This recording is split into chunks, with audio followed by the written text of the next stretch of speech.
reviewing synthetic monitor results, creating an alert on synthetic monitor data. And there are two types of alerts, so we'll go through both. And creating and managing maintenance windows. And we do have a chat where you can go and enter some questions in. And if there's time, I will answer as many as I can. Hopefully I answer all the questions as we go through, but you never know. So let's quickly go through the terminology differences. Now, there'll be a lot of slides where I might show you things here, and I won't spend a lot of time on the slide because I'm just going to show you in the product, but I do have some concept slides like the ones coming up, which are very important. So first of all, there are some major terminology changes. If you have a sub-account in ASM, your sub-account is now called a user. Your master account is your tenant administrator. There is no login as. You will work as yourself.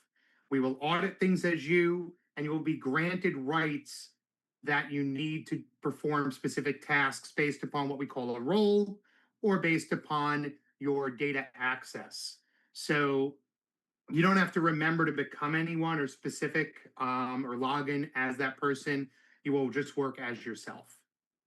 Your subscription is now a license. We do not have the hard limits that you had in ASM.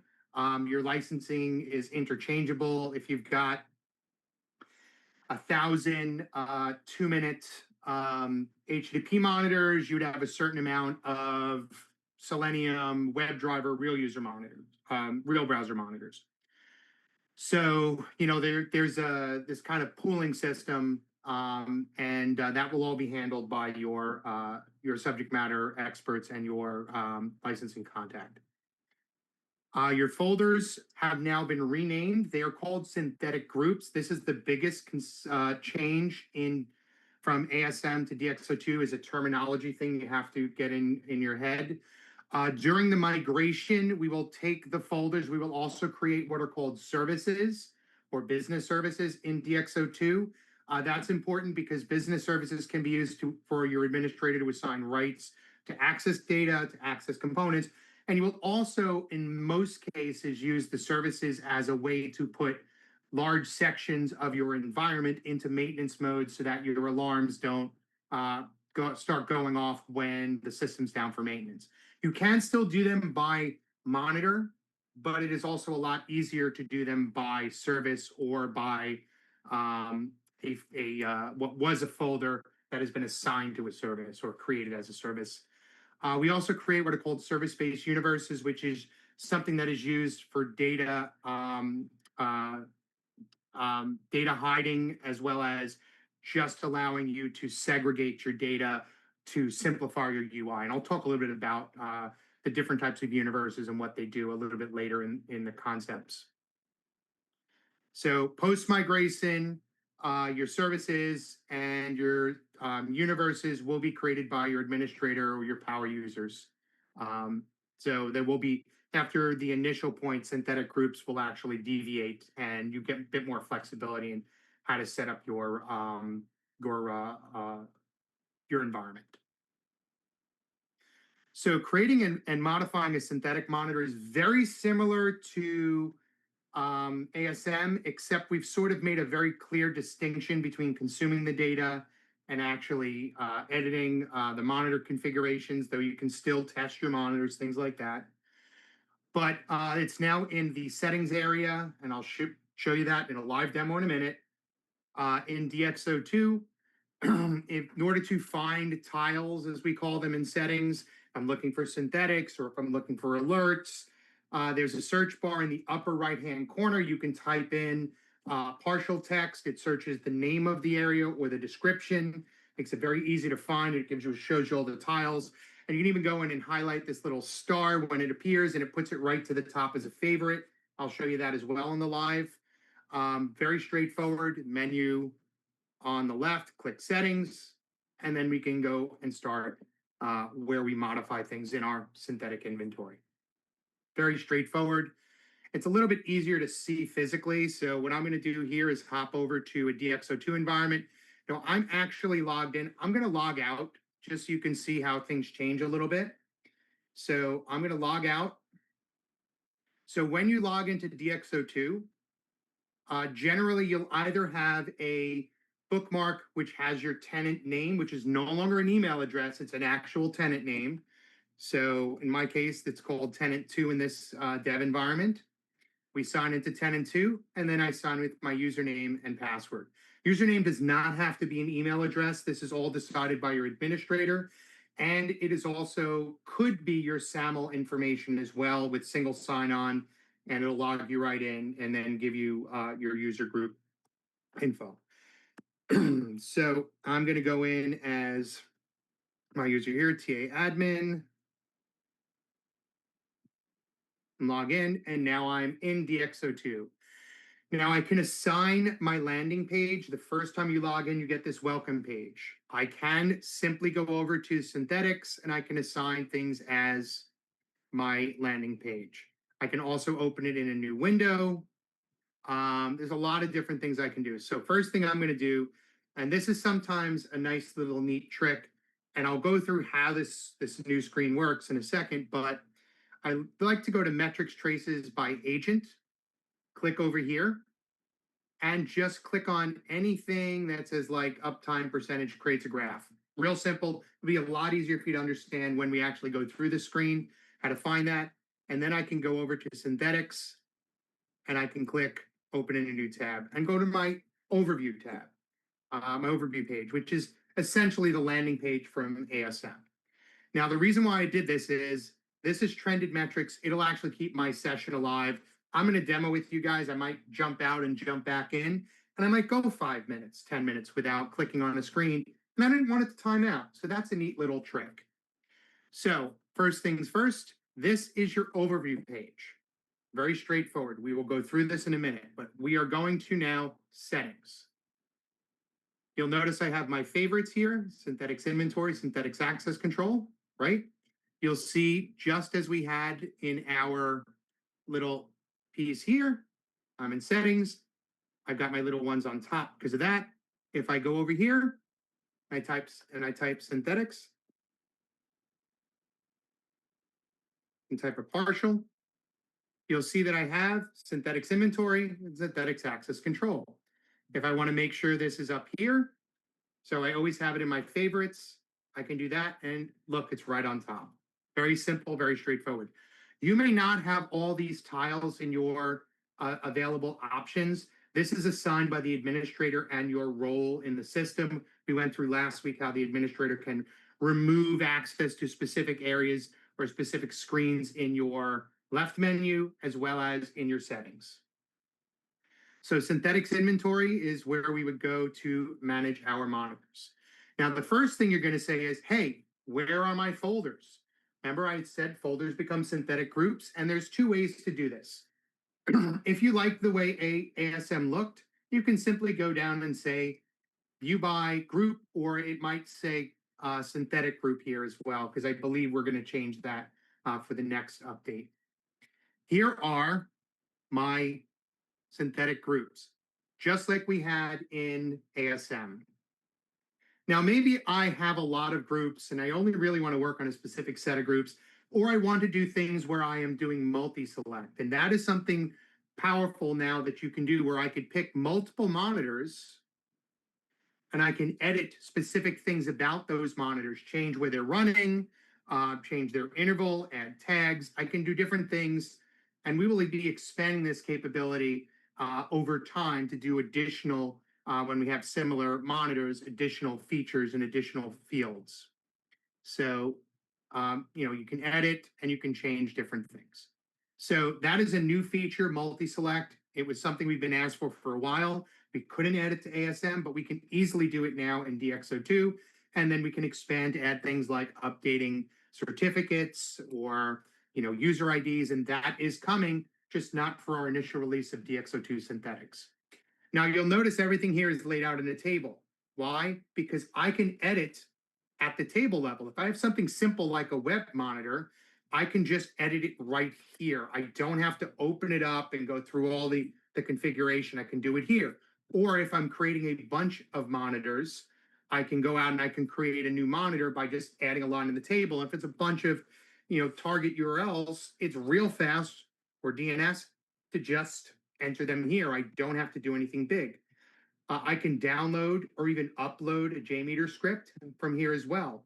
So if I'm going to create a new monitor, very simple. We click New Monitor. I can give my monitor a name. I can pick a synthetic group or folder or none.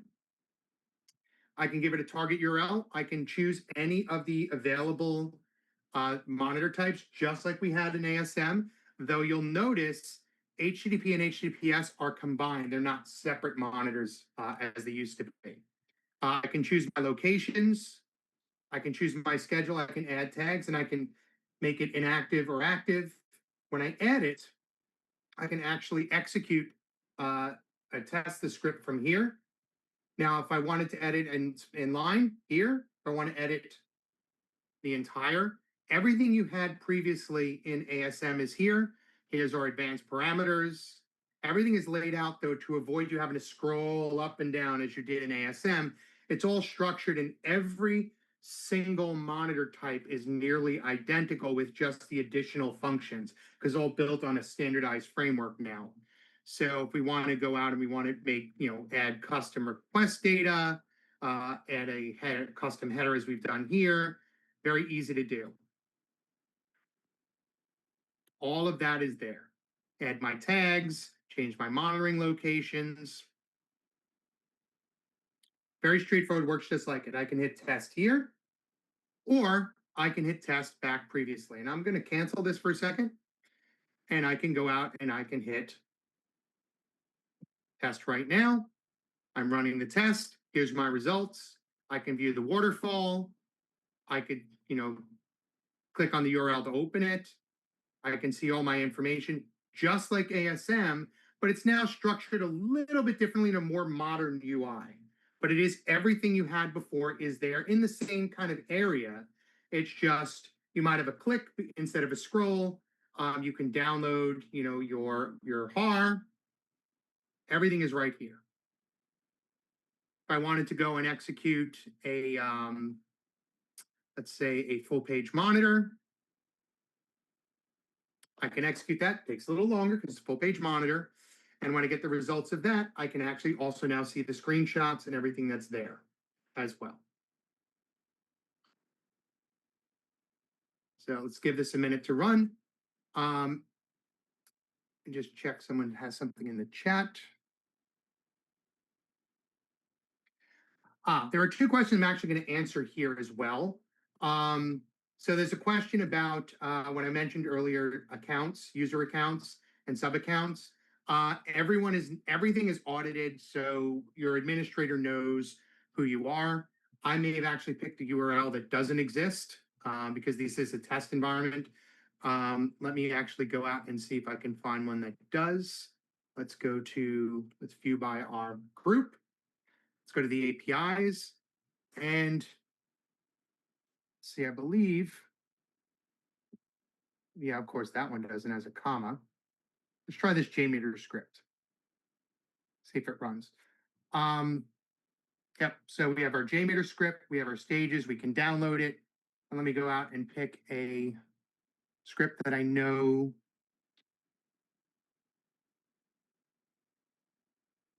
like landing page that I know actually exists. Oops, I gotta wait. It's telling me I have executed it too frequently. I will wait on that and we'll show it to you later if we get a chance. But the screenshots are there just like they are before when you run the session. Okay, so that is how you would basically create a new monitor, straightforward. How you would edit a new monitor. I want to make it active, inactive. I want to add a tag. If I wanted to delete it, or if I want to clone it and make another one based on that one. Very straightforward, very simple. Now, we do have this common filter here, and I'm going to show you a little bit about that, but we'll definitely dig more into that later. We talk about the consumption screens, basically the screens under synthetics here. So there is this new idea of a kind of a global filter for the screen. We can go in and we can say we want to view only specific monitor types. If we want to view a specific monitor group, specific synthetic group here, and you can build filters. And then I could go and say, you know what, I want to edit something on all of these. Maybe change the location, their schedule, URL.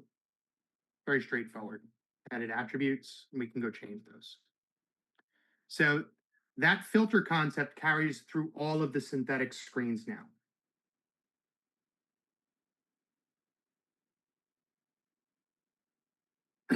So let's switch back to our next section. So reviewing the synthetic monitor results. Now, there are a couple of concepts you need to understand here. So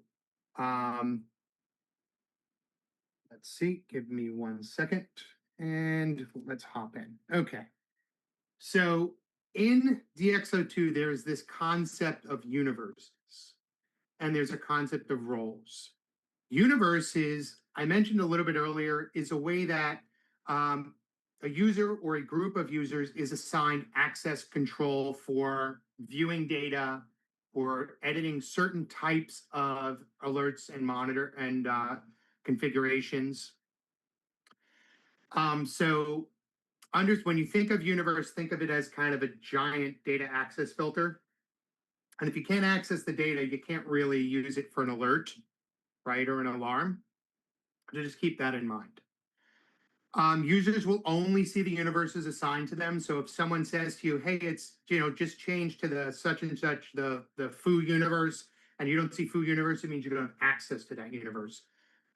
Roles are, hey, I'm allowed to do this in the system. I'm allowed to see these screens. And if you don't see a screen someone else says they see, you need to be assigned to it. Users will be assigned automatically if they have ASM accounts to these synthetic screens.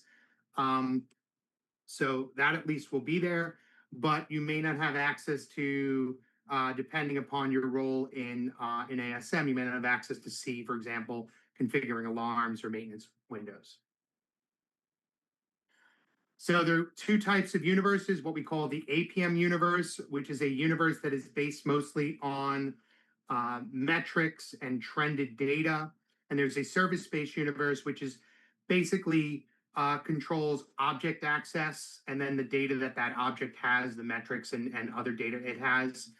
And that's why we said earlier that there'll be service universes created for you and services. So service-based universes can be used if you want to have users who can have access to all synthetic data. But if we want to restrict the synthetic data, your administrator will assign you APM universes.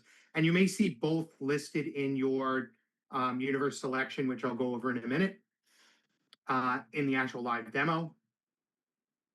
I also want to review the screen mappings. I know it's a little complicated here. I just want to show you that some screens have been merged just because they make a lot more sense that way from a usage perspective, so you don't jump back and forth.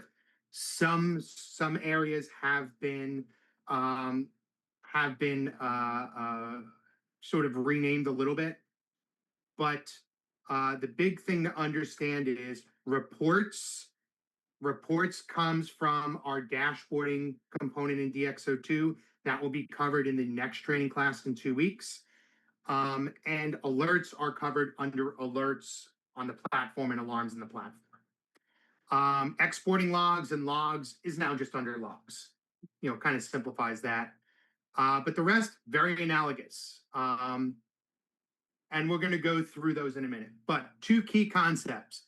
On the upper, I guess it's a little bit left of the right side, so a little bit right of center, is your time selector. This is how you choose what data set you're looking at when you're consuming the data. Am I looking at the last 24 hours? Is it live? Is it a historical view? You can choose a custom range. The API monitor thing you see here, which is right next to it, that is your universe selection. You will select your data set that is going to apply. Now here we've got two special ones called All Access and Enterprise. You may or may not have these. Enterprise lets you access all data. All Access lets you access all objects and their data. You may or may not have access to those. It is dependent upon your administrator allowing you to see those. Otherwise, you'll have specific universes. You might only have one for your app you only work on, or you might have one per app, or wherever you've decided to organize your folders, which are now called synthetic groups.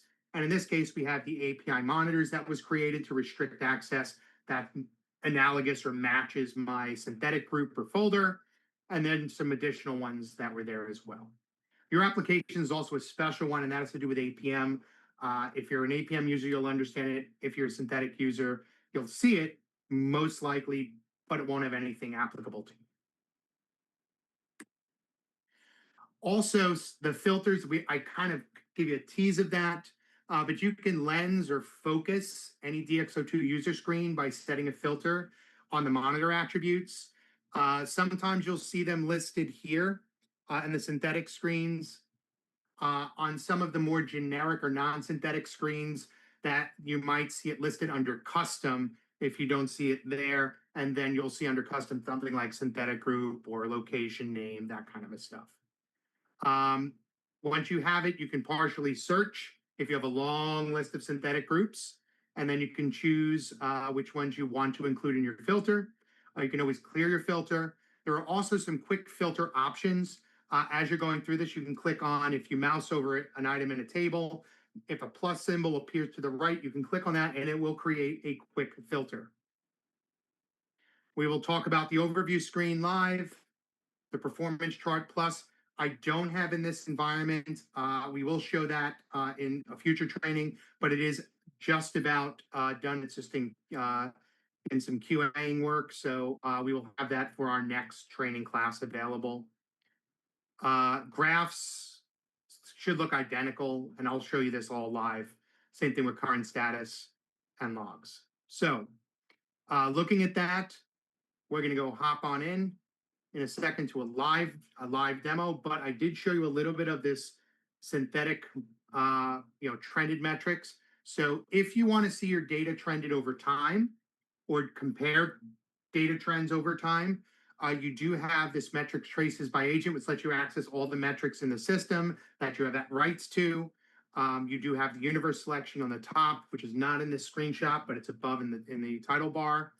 All of the metrics that are available are here. They will organize by synthetic group, as well as a special one here called locations and targets. Locations is all your metric, your synthetic groups or folders by the physical location, and targets is for your simple monitors by the target. So if you know that you want to look at what are the monitors that are hitting, your home page, you can actually go to that domain, and then you can see a listing of all the monitors and their results by the target instead of having to know what the monitor name is. The way you understand something we call a trended results called a metric path or metric time series is there's something we call the source name specifier. This will be static for DxO2 synthetics. In this screenshot here, I'm actually piping in ASM data using what we call direct ingestion, which is the compatibility mode with DxO2 synthetics for the monitoring stations. And so we've got kind of where the data is coming from. The metric name is something you see here, where you have the little boxes. The metric path is the context of the metric. So in this case, it's for tenant one, the synthetic group is API, and the monitor name is API v3. And then under v3 statistic metric path, here are all the available metrics. I can choose one. And if I wanted the full metric path, this is, you concatenate them together.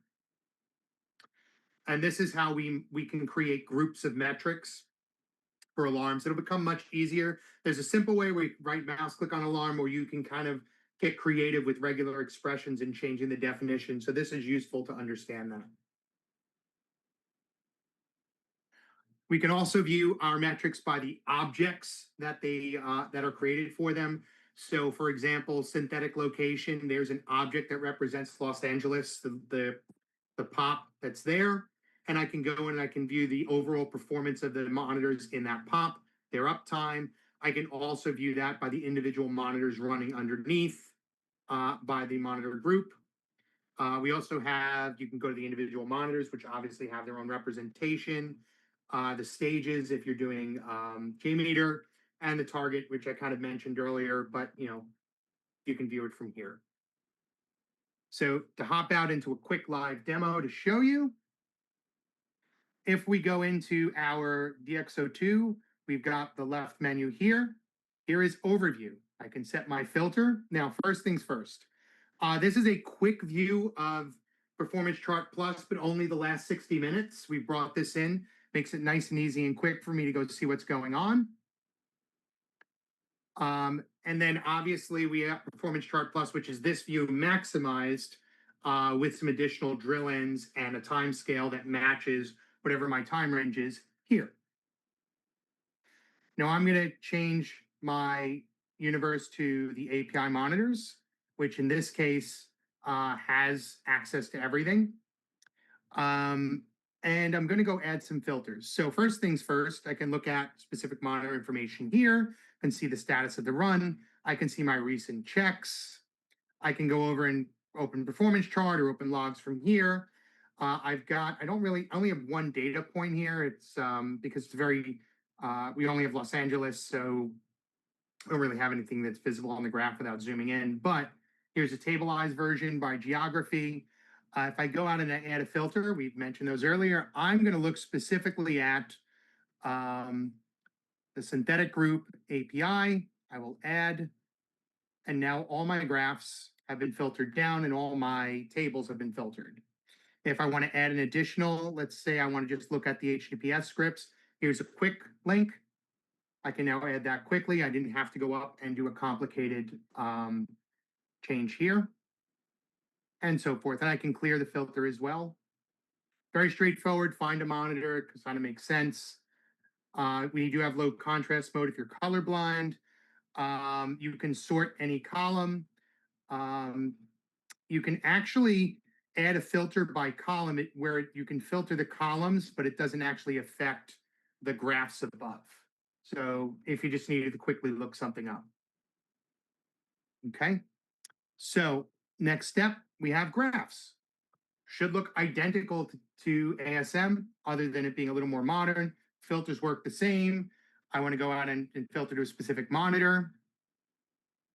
Here's my monitor. And I can change what I want to see. Uptime, 100% uptime. And I can choose it by, in this case, I only have one location, but let's see if we get rid of that. We can see all of our different monitors, their uptime, block time, or by the selected interval of selected time range. So we can also get a little refresh here. Current status is essentially just like current status in ASM. You see that we can still do our filters. We can add a chart, works the same. Choose your metric. Essentially everything that you could do previously is still there. You choose your period to display. You can have different periods. What you can do by your averaging. You can change your refresh interval. Pretty straightforward. Everything you had before is here. You can move the graphs around and it remembers all of your settings. Logs, here is where it looks a little different, but we can look at all the logs. I can filter and show me only logs for a specific synthetic group or specific monitor. I go to my logs here. I can go out and I can click and view a log. I can see all my data, all my stages. I can download it. I can create a link for someone to access it.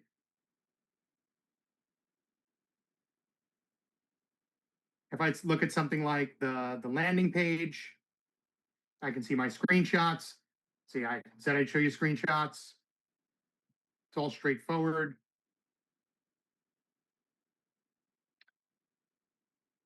We can see our waterfall, all the different components that were loaded by the full page monitor here. So everything you had before is there, just more modern looking. Download as well, download my HAR file, everything's here. Okay, so pretty straightforward. Once again, remember your universe and remember your time frame if you don't see what you want. and always remember your filters. Now, once again, quick filter, only show me the landing pages. Boom, right there. And you also use a find if you just remember partial text. Only show me for a specific location. There we go. I can always clear it. Very modern, very easy to use. Next, we'll go back here and let's go back to our slideshow. So the next question everyone has is, well, that's great. How do I create or edit an alert or alarm on synthetic monitor data? And we're going to go a little bit faster here just because I don't want to run out of time. But once again, this is being recorded. You can use it as a reference. So there are two different types of alerts. We call APM alerts and platform alarms. It does get a little confusing. We are working on sort of rationalizing that out, but just understand the concept for today. APM alerts are part of what we call the APM management module, which is everything about monitoring is all kind of put into one asset so you can edit it in one place. Platform alarms use the idea of a platform metric group to scope which attributes you want to use to define a group of metrics or group of things you want to create thresholds for. And they work just slightly differently. One is you give that whole specification. Remember I said the metric path earlier, and you can use it as a regex. The platform, you're kind of giving it attributes, which is why we are actually going to migrate your ASM alerts into platform alarms, because ASM remembers them as sort of tags and attributes and not metric paths. So for conversion, it makes it a lot easier, though you may find yourself doing APM alerts going forward for anything new, because you can just right mouse click on something and set an alert in the metric tree when you're looking at the trended data to get an idea where, what your criteria is, or if you want to set some sort of differential analysis or predictive on it. So straightforward here. We're going to go through and talk about the APM alarms. So once again, under settings. Now there are some concepts here to understand. I mentioned the APM alert is the terminology. The alert is the definition of what creates an alarm. Alerts are evaluated and when they trigger, they create an alarm in the APM alerts. The APM metric group is a definition of what metrics will apply to that APM alert. Notification policy is a policy of actions that will be taken when an alarm is created based upon the attributes of the objects associated. So if I've got a monitor and the monitor, I've got a notification policy that says any failure of a synthetic monitor in Los Angeles goes to this team, the notification policy can do that. It can format a specific message and send it to a specific email or an SMS or something like that. Notification channel is an explicit action that is tied to the alarm itself, where the alarm says, when I am created, notify this person. It will take the message template and it will put it in and perform that action.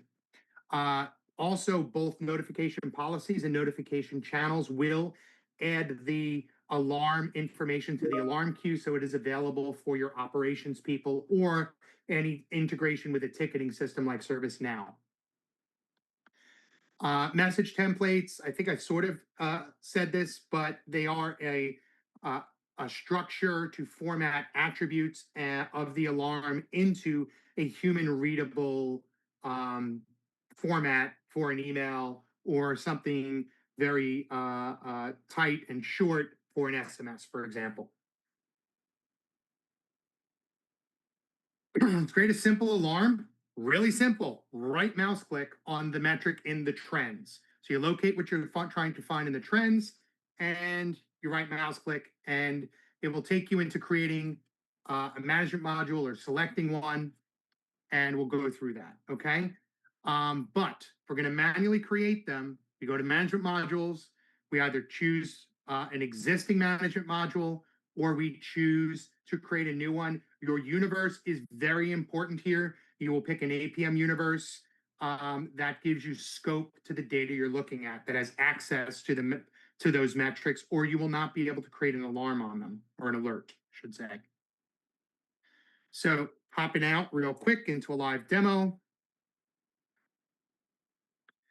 So to do this, we will go to our settings. Well, first things first, let's show you, if I'm in the traces by agent, I'm looking for a specific, I can type in some partial text here. I can choose synthetic, so I only search in synthetic, and I start getting a list of the available metrics. I can also put in uptime, or I can use a regular expression. Very straightforward. Here's my uptime percentage. I can choose to chart that, or I can simply navigate to the one I care about. Maybe I want to know uptime percentage specifically for Los Angeles for the API calls. And here's the graph of that. But I can also make that a favorite by clicking on that, and it shows up automatically at the top of my tree. And I can say, create a new simple alert. Now, when you create a new simple alert, it asks me what management module, if I have one available that I'm putting all my stuff in, someone would have told you about it. You can do that, or we can create a new one. I'm going to choose one here. I'm going to give it a unique name. I don't know, we'll call this Los Angeles Health Synthetic percent. And I could tell it to use, here's our source name specifier. And your management module can have a default for the source name specifier. If I choose this, here is a regular expression that is already built for me for my APIs. If I want to have this go for any location, I can put an asterisk or dot asterisk, make a regular expression, wildcard it out of it. I can add additional metrics. I click create and it creates it. Now, if once I do that, I can go in and I can choose which notification channels, which management modules. So I'm basically creating the metric group that's going to tell it what metrics to apply, and then the alert tied to it. If we already had a metric where we had a metric group we were looking at, let me go back to the management modules. By the way, there's some breadcrumbs here if I want to go back to where I was, or I'm going to go down here in settings. I'm going to go to APM alerts. So we go management module. If you don't remember that, type the word alerts. Remember, searches the text of the description. Create a new one. Just give it a name. You can give it an expression. Very simple. That's it. Now, there you can assign those security, things like that. That'll be done by your administrator, which I went through last week. But if I have a management module like ASM API calls, I can open this management module. I can look at the metric groupings. So here's my ASM API health. Here's a regular expression for Los Angeles that I done earlier.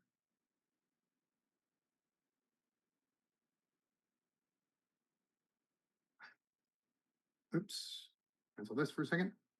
Here's the alerts. So we have an alert here. It is assigned a notification channel. Ignore DXI means don't send an email out. It's informational. I can choose from existing ones. Those can be created by your administrator. And we can choose which management module if we want to move it. We create a new one from here. The metric group that's assigned. How often do we resolve it? I said every 6 minutes, greater than any combination, 600 seconds, or 600 milliseconds and 400 milliseconds. So very simple. If I want to create a percentage, less than, greater than, all there. So how often do I, periods over threshold? So how many periods or how many 6-minute periods must it be over the threshold, and out of how many observed periods? So in this case, once out of the 6 minutes. If I wanted it once out of 12 minutes, I could, the periods over threshold, 1 period, observe 2 periods. So we can avoid any duplication. You get a little preview here. So you can actually see and choose a time range to set an appropriate value. I can delete it here. I can create a new one by save as new. Pretty straightforward. Summary alerts I'm not going to cover here, but they allow you to create an alert on an alert where you can take a bunch of alerts and say when the status of the alert of these three alerts is green, don't do it. Excuse me, red, do this. If it's yellow, do this. Whatever the worst case is, that's the status of the summary alert. Sort of not functionality in ASM today, so I'm not covering it, but we do cover it in our regular learning trainings for alerts. Now I'm going to hit cancel for a second. You also can view things by directly going by here's all the metric groups, and then it'll bring me to the management module. Or if I know an alert, it will bring me into the alert, which loads me into the management module. So lots of different ways to find these things. Okay. So if we go back and we have the platform alarms. Give me a second here to maximize that. So platform alarms, straightforward. Platform metric groups are used to specify which monitor data and metric attributes will be evaluated. Platform alarms are used to define the evaluation criteria. Very similar. The only thing that changes here is you'll notice it's a simplified flow. It's now our platform alarm becomes an alarm. There is no notification there is no notification channel. It's a policy, and based on the attributes, your template, and your alarm queue. Straightforward. So the first thing you have to do is you need to know your attributes. I'm going to show you how we find those. It's very easy to find what attributes are available for a specific metric or an object. This is just a quick way to do it. There are other ways. It's about 10 different ways in the tool. Then we go in, and in the platform alarm, we can go out and we can search by attribute to create a set of metrics we want to alarm on. We then choose those metrics and we add them in. Straightforward. And we create an alarm and we tell it which metric group, and that's it.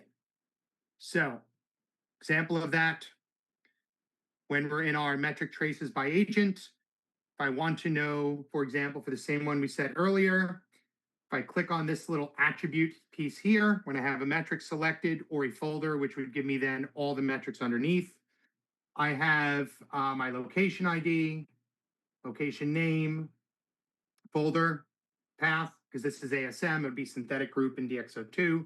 That was the data set.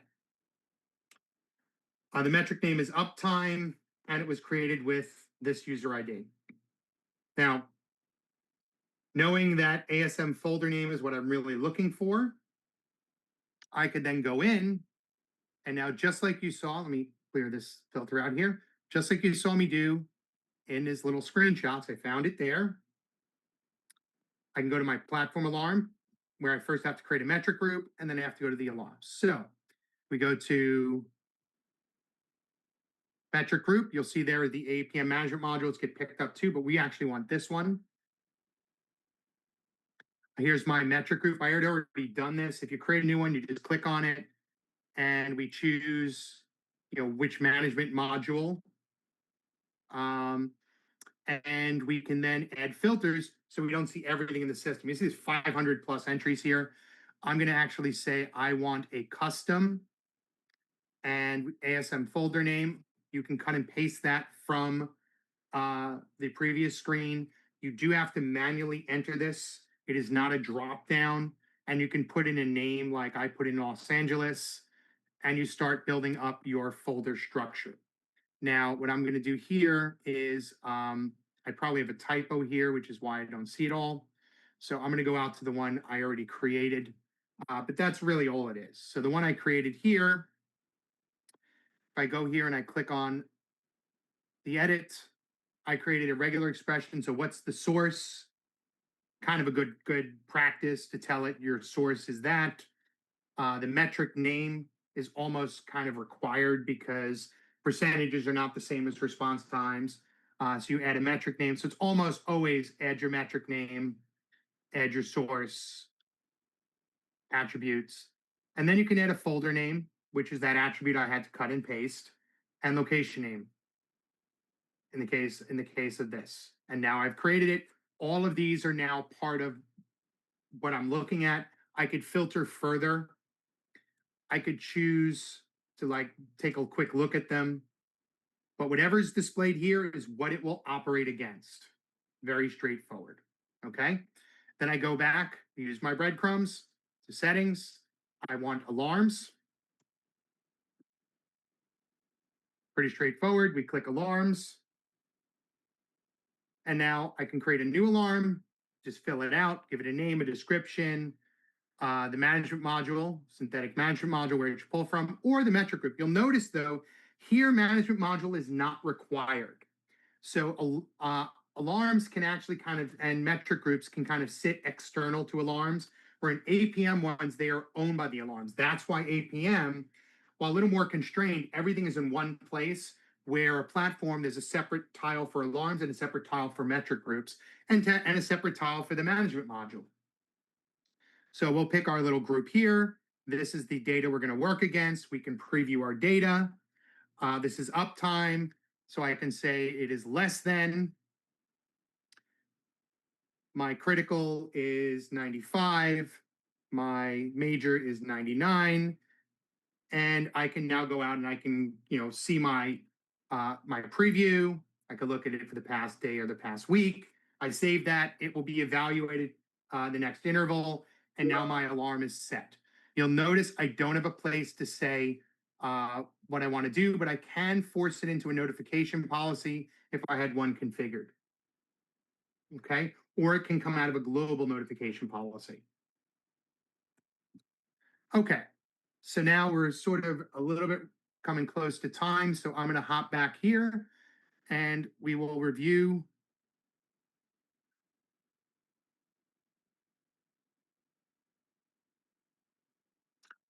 kind of the last major topic here, which is creating and managing maintenance windows. Very straightforward. You go to settings, create, manage maintenance windows. But there's some options here. So we have a list of the existing maintenance windows. We can choose it by the service. Remember I mentioned service. So by default, we're going to create services to match your folders in ASM.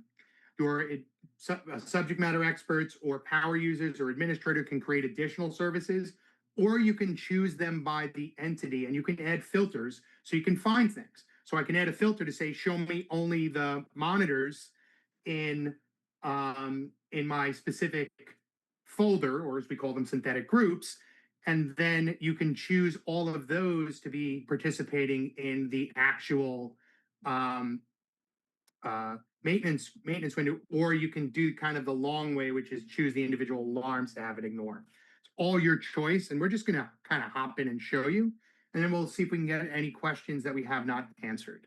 So to hop in and do this, very straightforward. We're going to go back out with our little breadcrumb here. I could also have clicked here. We're going to say maintenance. Create a maintenance window. We don't have any created, so we're going to go click here. Let's create a maintenance window. Here are my services. Once again, that will be analogous in many environments, especially at conversion with DXO2 synthetic groups, because we're migrating the folders to these. You could choose it and say everything in that service goes into maintenance. And a lot of cases, if you already are a DXO2 user or you're using DXO2 in your environment, you may simply have your synthetics added to an existing service that covers your application. So when that app goes into maintenance, you're included. That's the advantage of this new maintenance window model, is you can basically inherit going into maintenance if you're put into the correct service. Services can be hierarchical. So there's a whole structuring to that. Now, you may also choose to say, I want to choose individual ones to go in, or an individual alarm. Now, what I'm going to do here is let's go in here and let's choose what we want, which is we're looking for a specific type, equals synthetic monitor. We could start building out the folder structure, and we can add a custom. It's just it can get a little tedious. It's a lot easier to go by service. But if I wanted to just include these guys, I can continue. I can give it a name, give it a description, start time, end time, and does it repeat? That's it. Very straightforward. And now you have a maintenance window. We will be creating your maintenance windows that are existing for ASM today on ASM alarms only into DXO2 maintenance windows. If you are using the APMIA integration into DXO2 or into APM Classic, those are not being migrated for you. We're not migrating those alarms. We're not migrating those maintenance windows because they're already in sort of a DXO2 or APM system. You will need to change some of your metric paths and metric groups. And if you need assistance with that, we can help you with that. Open a support ticket when we give you your environment, and we can give you some assistance. We'll get someone assigned to help. So with that, we're going to go to the final piece here, which is questions. I'm going to go look at the webinar chat and see if we have any questions we did not answer. So there was the question about that I already answered about audit trails, but there was a question: do we plan on moving the synthetics inventory to the left panel? Right now, we don't.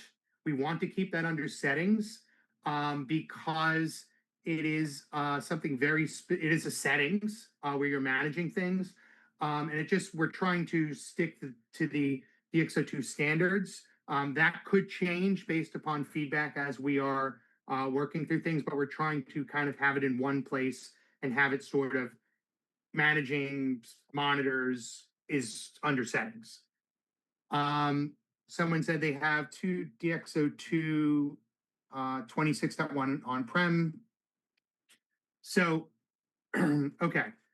So there is no APMIA ASM extension. So DXO2 Synthetics is a new product.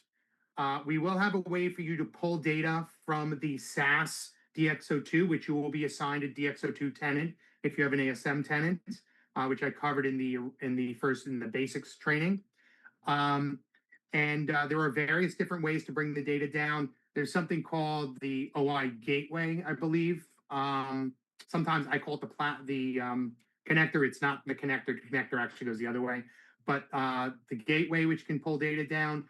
We are also looking at an APMIA extension that will pull the metric data, sort of matching what you get today with the APMIA into your on-premise. And the reason why we can't do more than that, than what you're doing today, like the details about locations and other things and the trended data, is we have the same restrictions about metric clamps. So we'll make it sort of match the data, though the source name specifier or agent name may be different. Once again,